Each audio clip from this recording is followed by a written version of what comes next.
വേദപുസ്തകം പറയുന്നു, എബ്രായർ 12:2, വിശ്വാസത്തിന്റെ നായകനും പൂർത്തീകരിക്കുന്നവനുമായ യേശുവിനെ നോക്കുക. തന്റെ മുമ്പിൽ വെച്ചിരുന്ന സന്തോഷമോർത്ത് അവൻ അപമാനം അലക്ഷ്യമാക്കി, ക്രൂശിനെ സഹിച്ചു.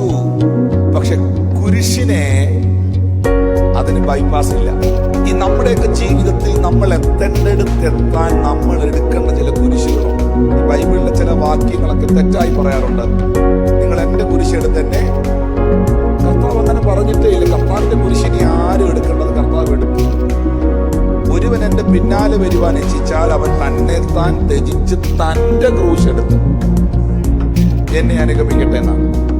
അത് നിങ്ങളുടെ പേഴ്സണൽ ക്രോസാണ്. നമുക്ക് ഓരോരുത്തർക്കും ലക്ഷ്യസ്ഥാനത്തെത്തുവാൻ, ദൈവത്തിന് നമ്മളെ ലക്ഷ്യസ്ഥാനത്തെത്തിക്കുവാൻ നമ്മൾ കടന്നു പോകേണ്ട ചില സഫറിങ്ങുകളും ചില സ്ട്രഗിളുകളും ചില പ്രതിസന്ധികളും ഉണ്ട്.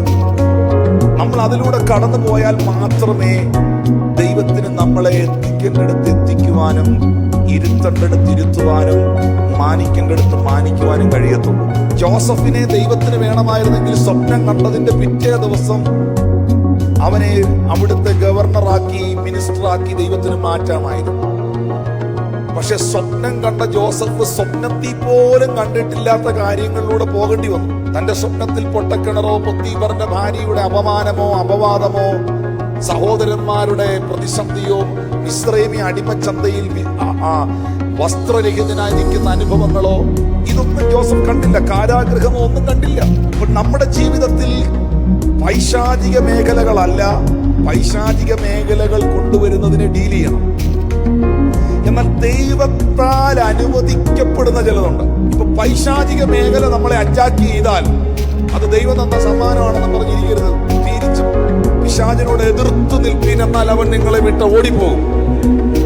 യേശു പറയുന്നു, അധികം ഫലം കായ്ക്കേണ്ടതിന് ഫലമുള്ളതിനെ അധികം ചെത്തി വെടിപ്പാക്കുന്നു. എന്റെ ചോദ്യം, വീട്ടിൽ റോസാ ചെടി വളർത്തിയിട്ടുള്ള എത്ര പേരുണ്ട്? ഈ റോസ നിങ്ങൾ വെട്ടിയിട്ടുണ്ടോ? ഒന്നാമത്തെ ചോദ്യം, എന്ത് കാരണം കൊണ്ടാണ് റോസ വെട്ടിയത്? അതിൽ പൂ വന്നതുകൊണ്ടല്ലേ വെട്ടിയത്? പൂ വന്ന് ഇതളുകളെല്ലാം പൊഴിഞ്ഞു പോയി, അതിന്റെ കമ്പിങ്ങനെ നിന്നപ്പോ നിങ്ങൾ വെട്ടി. ഫലം കായ്ച്ചത് കൊണ്ട്, പൂ വന്നത് കൊണ്ടല്ലേ റോസ വെട്ടിയത്? ആണോ? ഫലം ഇല്ലായിരുന്നേ വെട്ടുവോ? പൂ വന്നില്ലായിരുന്നേ വെട്ടുവോ? അപ്പൊ പൂവുള്ള കമ്പ് എന്തിനാ വെട്ടിയേ? അധികം പൂ വരാൻ. അപ്പൊ ദൈവം തന്നെ നമ്മളെ ചെത്തുന്ന, ദൈവത്താൽ അനുവദിക്കപ്പെടുന്ന ചില സാഹചര്യങ്ങൾ നമ്മുടെ മുമ്പിലുണ്ട്.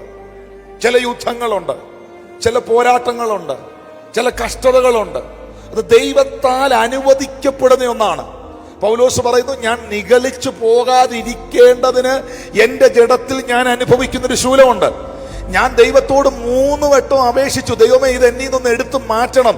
ഞാൻ അലറിക്കൂവി പ്രാർത്ഥിച്ചു. പക്ഷേ അവിടെ ദൈവം എന്നോട് പറഞ്ഞു, എന്റെ കൃപ നിനക്ക് മതി, എന്റെ ശക്തി നിന്റെ ബലഹീനതയിൽ തികഞ്ഞു വരും. അവൻ അപമാനത്തെ അലക്ഷ്യമാക്കി, അവൻ ക്രൂശിനെ സഹിച്ചു. ക്രൂശിനെ സഹിച്ചു. ദൈവസിംഹാസനത്തിന്റെ വലത്തുഭാഗത്ത് ഇരിക്കുകയും ചെയ്തു. ഇന്ന് ചില സഹനങ്ങളിലൂടെ പോകുന്നവർ എഴുതി വെച്ചുകൊള്ളുക, നിനക്ക് വേണ്ടി ഒരുക്കപ്പെടുന്ന ആ ചെയറിനകത്ത്